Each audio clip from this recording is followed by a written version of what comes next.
আর একটা জিনিস বুঝে আসতেছে না, আপনি বিরিয়ানি দিলে সমস্যাটা কোথায়? বিরিয়ানি কি মানুষে দেয় না মসজিদে? আপনি শুধু বিরিয়ানির হিসাব করলে তো হবে না, দ্রব্যমূল্যটার দিকে তো চাইতে। বিরিয়ানি রানতে কত লাগে আমাকে বলতে দেন। কাঁচামরিচের দাম, মশলাপাতির দাম, বাজারে যাই আপনি হিসাব করে দেখছেন বিরিয়ানি রানতে কত খরচ হয়।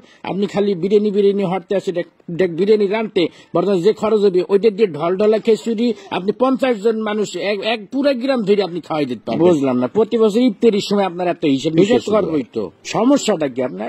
আপনি খালি খাওয়ার হিসাবটাই বুঝলেন, আপনি দ্রব্যমূল্যের হিসাবটা বুঝবেন না। আপনি কি মনে হচ্ছেন আমি কি বহুত টাকার মালিক হয়ে গেছি?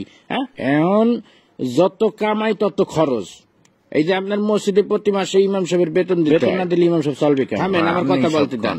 আবার এই যে রমজান মাস আইছে, তারাবি পড়াবে, হাদিয়া দিতে হইবে না? আমার খরচ কি কম? ফেতরা দিতে হইবে, জাকাত দিতে হইবে। শোনেন একটা কথা, রিজিকের মালিক আল্লাহ। আল্লাহ আপনার ধন সম্পত্তি দিছে, ধন সম্পত্তি দিয়ে আপনার পরীক্ষা দিয়েছে।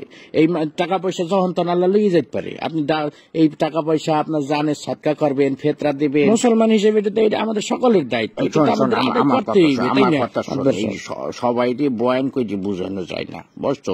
যে গেটি বেহার তুই কোরআন বুঝাইতে খাওয়াইলেও বুঝবে না। একটা কথা সবসময় মনে রাখবি, যে মানুষটা জায়গা রয়েছে তাকে কিন্তু ঘুমেতে উঠানো যায় না। এই যে আমি বিরিয়ানি দিতে পারবো না, আমি দলডলা খেয়ে দেবো, বিরিয়ানি দিলে আমার সমস্যা, এই যে এত সময় ধরে বুঝাইতে আসো, একটা কথা কি ওর কানে গেছে?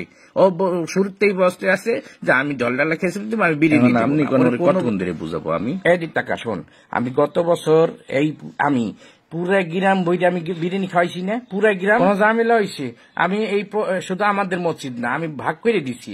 আমি পশ্চিম পাড়া মসজিদে দিছি, উত্তর পাড়া, দক্ষিণ পাড়া সব মসজিদে আমি ডেক করে বিরিয়ানি পাঠাই দিচ্ছি।